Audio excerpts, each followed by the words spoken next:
All right, everybody. This is Power Move Parker here with another episode of Parker and Dad.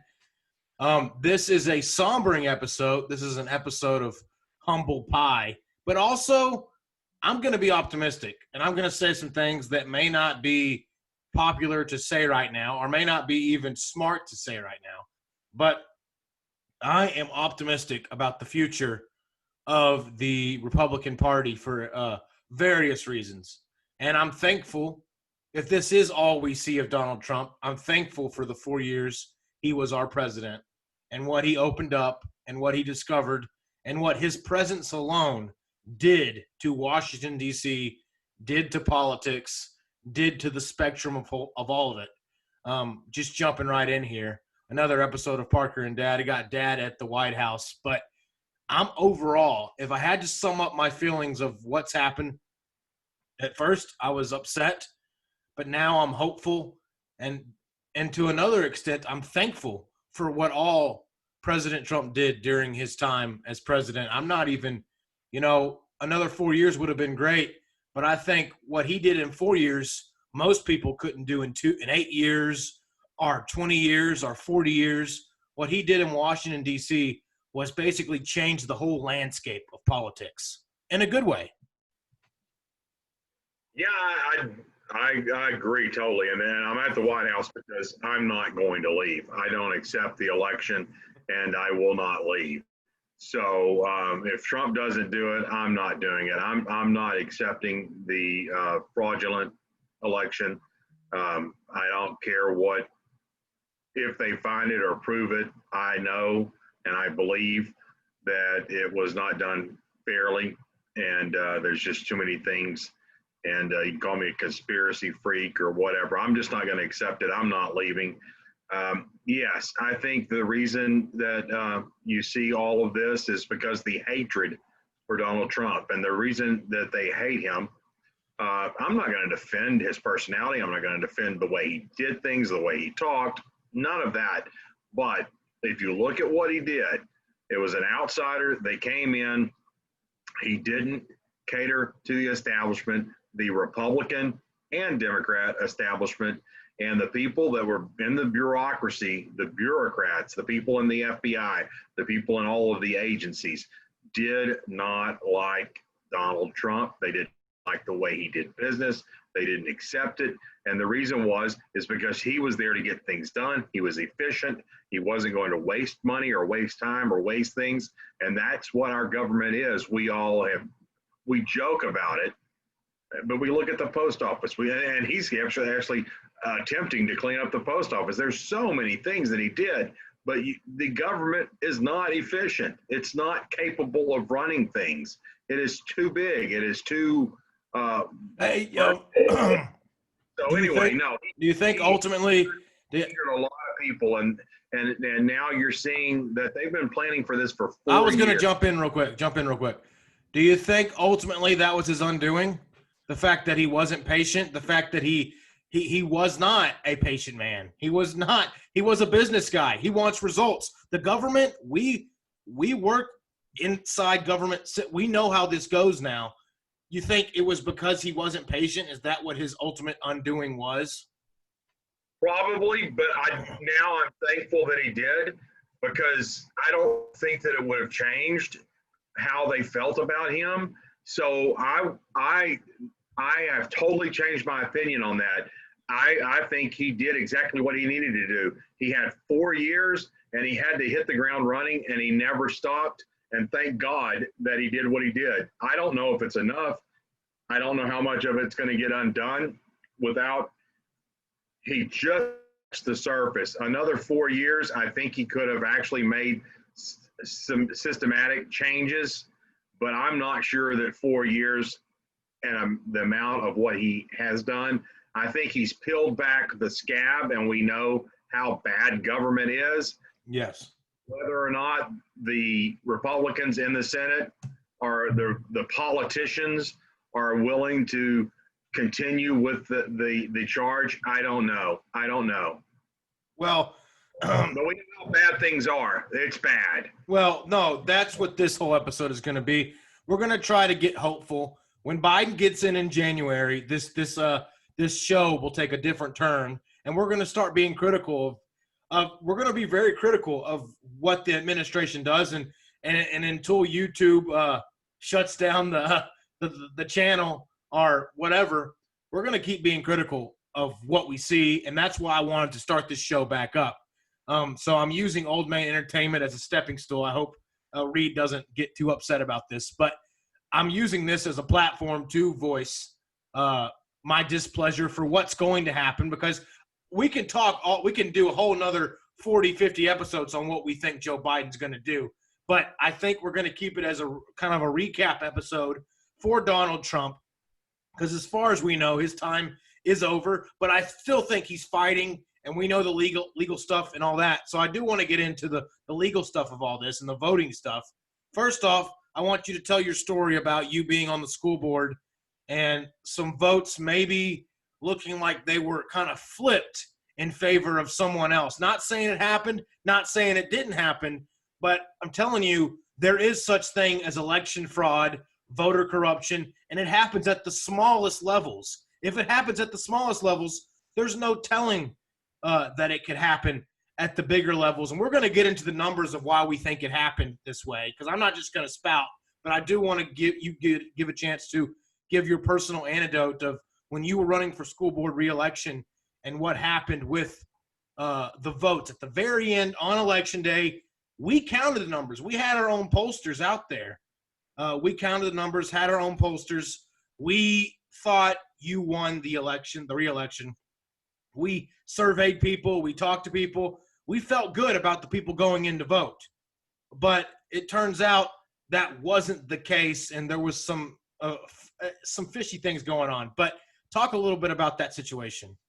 Yeah, and I can't prove anything. I know, again, it's anecdotal. It's looking at how things always were, and then in this one situation.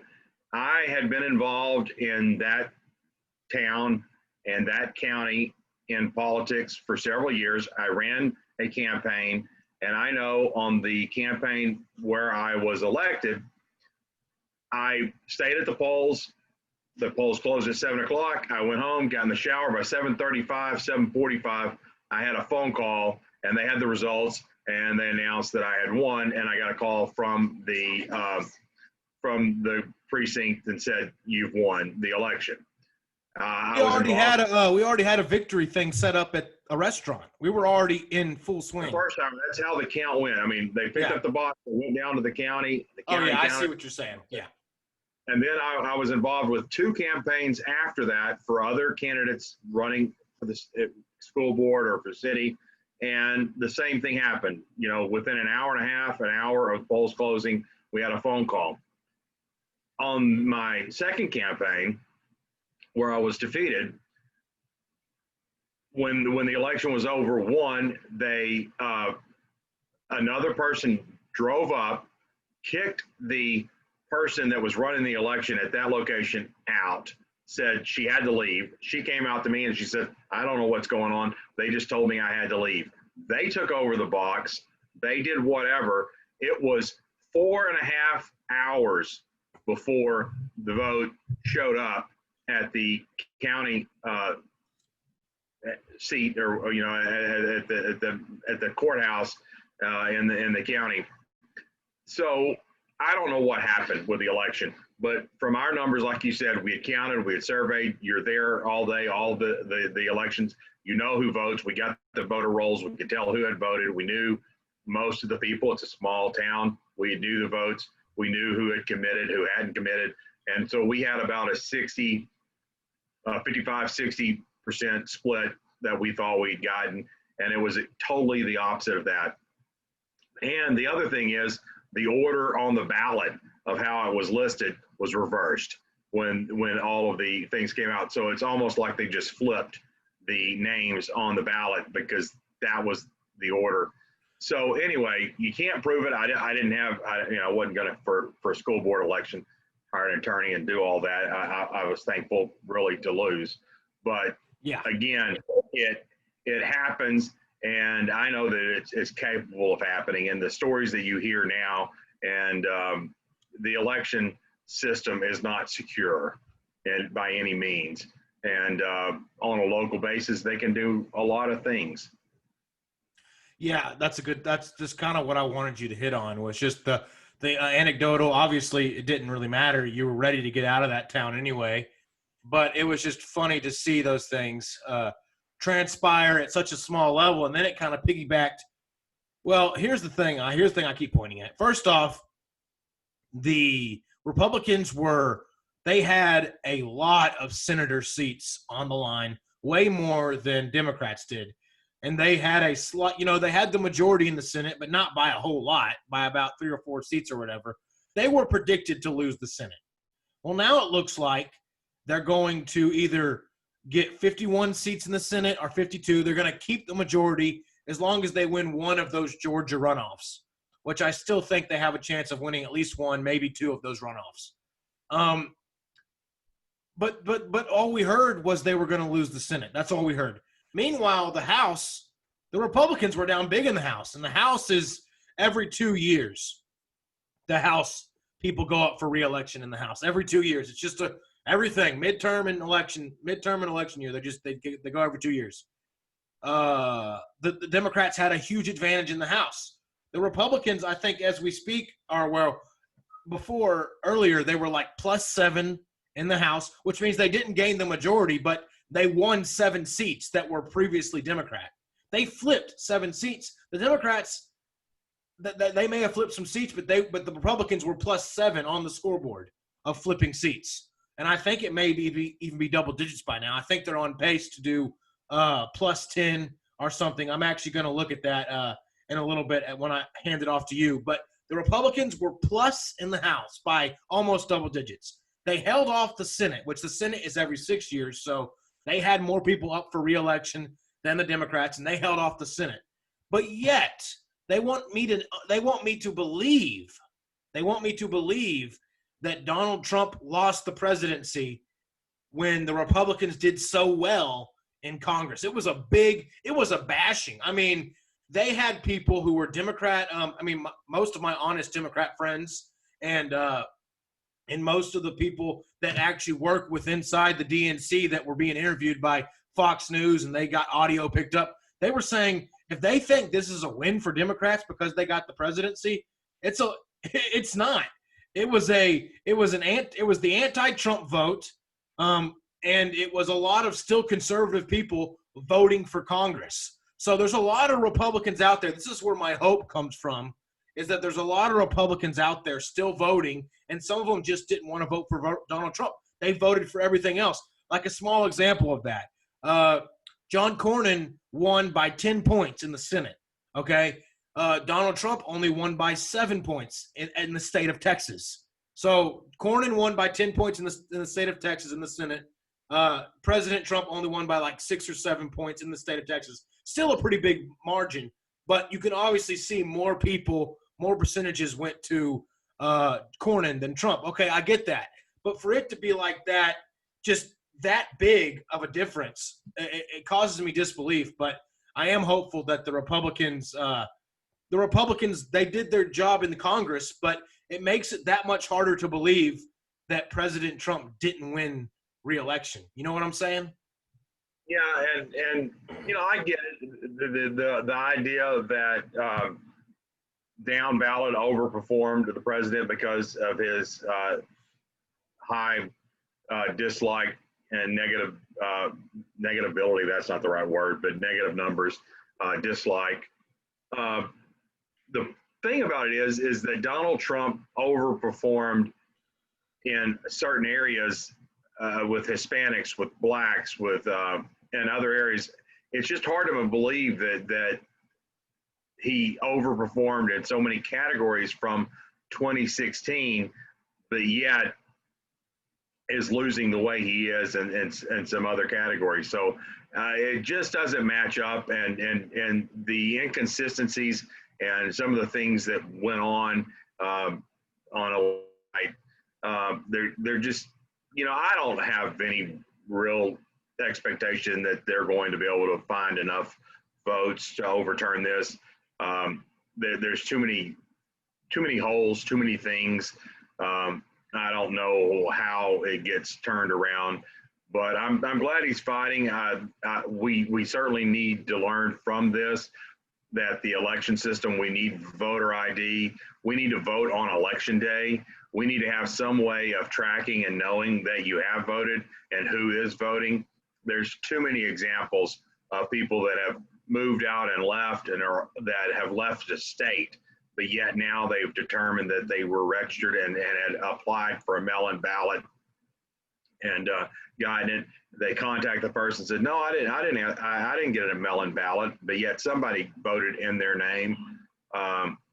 There's too many things. And then you have the possibility of, because people weren't able to stay in and watch and see the ballots, you have a postal worker, a whistleblower that said that his supervisor said that if you had any ballots come in, bring it to a certain place, and they were backdating ballots in Pennsylvania. So there are things going on that will never be able to be rooted out. You have no way of tracking it, because if they didn't keep the proper track on it and keep up with it, there's no way you can go back and prove what actually did happen. So right now the Republicans are +6. They gained 6 in the House. In the House, I believe. Yes, 6 in the House. There's still like over 20, I think, seats that haven't been called. Yeah, which means they're close. Which means Democrats are only 3 seats away from majority, so I still think they get majority. But, I mean, gosh dang, right now it's 201, 215. The House has never been closer. I feel like the House has never really been – that's pretty close for House. So you got – we're going to be within it's going to be close. So I think we pick up anywhere from 12 to 17 seats. Yeah, so that's amazing to me. If we have a high number, then we're within 5 or 6 of the majority. We were only 21 down, I think. Yeah, it's unbelievable to me, and I'm not even talking about the losing we lost the presidency, whatever. The fact that the Senate and House are this close, it shows the Democrats failed in 2 major ways. I think they failed when they called out the police. I think they failed when they called out the police and saying that, we side with the riots, we side with the protest. It took them way too long to condemn those things. And I don't even know if they fully condemned them yet. I don't think they have, like a full condemnation. If they want to keep saying Donald Trump's never condemned the KKK, well, I can sit here and say they've never condemned the riots and the streets and Antifa and all that stuff either. So, we can go toe-to-toe on that. I'll go toe-to-toe with that on anybody, because I clearly know that they what they really truly believe. It's a very anti-police party, at least as of right now. And that's the reason. They're all hollering now, we weren't campaigning on social. Well, but they are. They were, and they did. Yeah. And people knew that, and that's what they wanted. So they've got some things to clear up. Yeah, so the confusion there of clearing those things up. And also the climate change crap with the no fracking or the anti-fracking, or we're going to shift away from oil, do all that. I think that obviously hurt them a lot as well. And the fact that they have still not decided whether they're going to pack the courts or not pack the courts. All these things are up in the air.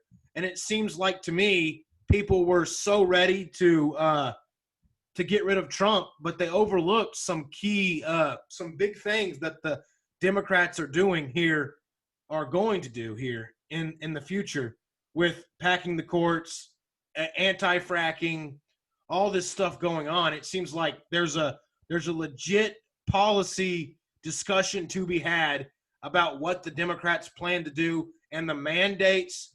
Listen, they want to talk about unity. They didn't unify under Trump. Why in the hell should I unify now if I'm a Republican, watching them talk about unity, watching Joe Biden talk about let's come together? Why?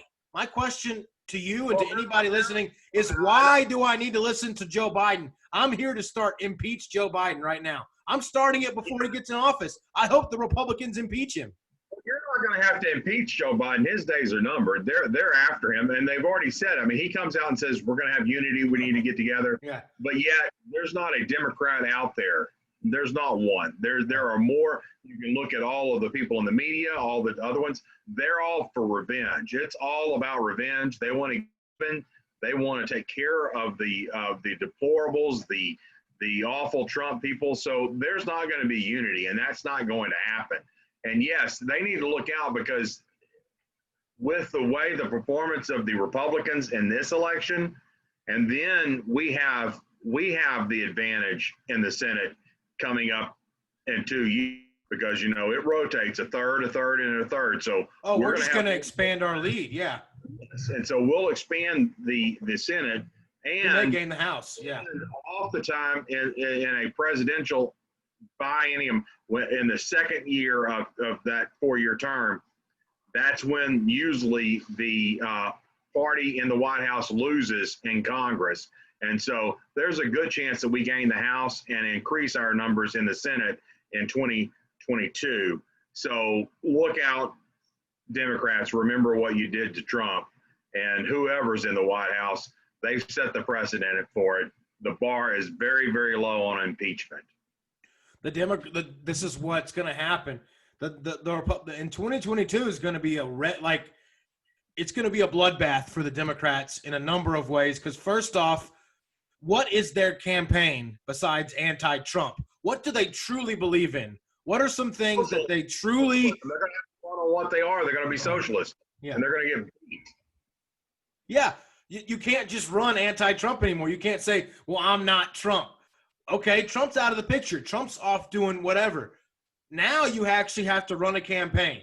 And in 2022, it's going to come back to Biden in the butt. And if Biden or whoever's still around in 2024, first off, if Biden makes it to 2024, which is highly unlikely, but if he does, there's no way a Republican's going to lose to Biden in 2024. All you have to do is not be Donald Trump and you win. Like, literally. All you have to do – remove Biden. I mean, he's not going to make it, or they will remove him. They've already shown their card with the 25th Amendment. They'll get him out. And Kamala Harris is not. Well, she's not going to win either, because nobody likes her. I mean, they've set themselves up for a sure defeat in 2024, and I think in 2022 there's enough people that feel like they got cheated, and the way this election has gone, they think that the Trump voters were bad and it was tough in 2020. Wait in 2 years. But the Trump vote. Oh, so here's the thing. Here's the cap it off, and then we can do like one more riff, I guess. But Trump may be going away. He may not be going away. But the Trump voters are not going away. That's 70 million. Let me look at the people who voted for Trump real quick. The population. 70. Yeah. Was it again? Hang on. It doesn't say the popular vote again, but it was over 70 million, I believe. No, I think they got nearly 73, 74, and the Republicans had nearly 71. It was up some 4 or 5 million from last time. Well, that right there. I mean, are the 71 million Republicans just going to disappear? Or, I mean, no. What's happening in 4 years? And now they're mad, and they're not going to get that kind of turnout again, because they're not going to have anything to run on. I don't think they can get the enthusiasm, and I guarantee you we're going to be enthusiastic because we're ticked off. Yeah. So just to kind of bring it all back, I think that's my whole point is Republican enthusiasm should be out through the roof in 2022 and 2024. If you're running against an anti-Trump party that it's not really anti-Trump. It's anti-you. Ben Shapiro said it best. They're mad at Trump now. But, I mean, who's to say the next person that runs, how the Democrats operate now. They operate out of hate. We're going to motivate you through hate. We're going to teach you to hate this guy so much that you're going to go out and vote against him. Well, eventually, I mean, the other side's going to get tired of you hating on him so much, and eventually stuff's going to get pretty dicey. I don't know how long you can run a political party just on hate alone. I mean, what fuels the Democrat? It's not It's not all this other stuff they say. I mean, deep down, maybe it is socialism. Maybe it is all these class stuff. All this like money stuff they want to do with raising taxes and all that. Maybe that's part of it. But the platform they use is hate. So they talk about unity, but what they got to vote against Trump was hate. Hate Trump. Hate his voters. They're uneducated. They're white trash. Yada, yada, yada. I mean, we were talking to a guy the other day in a restaurant, and without going into detail, he basically just straight up called Trump voters white trash to our face. He's pretty bold about it. I mean, here's my take on it and going forward. What you want to call Trump voter, you want to call us the everyday American, you want to call us the rednecks, you want to call us white trash, whatever you want to call us. But the people that voted for Donald Trump as an outsider to change Washington, we were tired of the establishment. He was elected because there was a lot of people that said, we're sick and tired of the government after us. And what did we learn in 4 years? That they use the FBI to come after us. They've used all aspects up and down throughout the government to target us. They've used the IRS. They've used the FBI. They've used the Justice Department. They've now gotten into the voter system.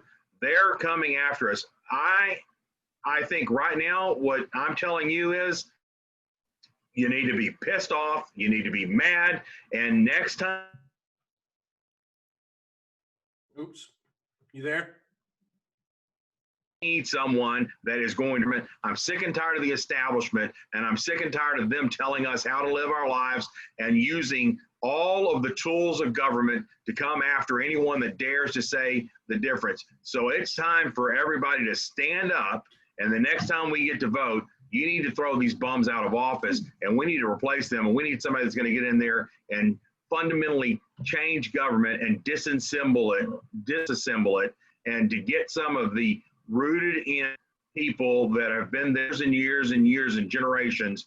They need to lose their jobs, and we need to change. We should have fired. I hope he fires the FBI, Director Wray.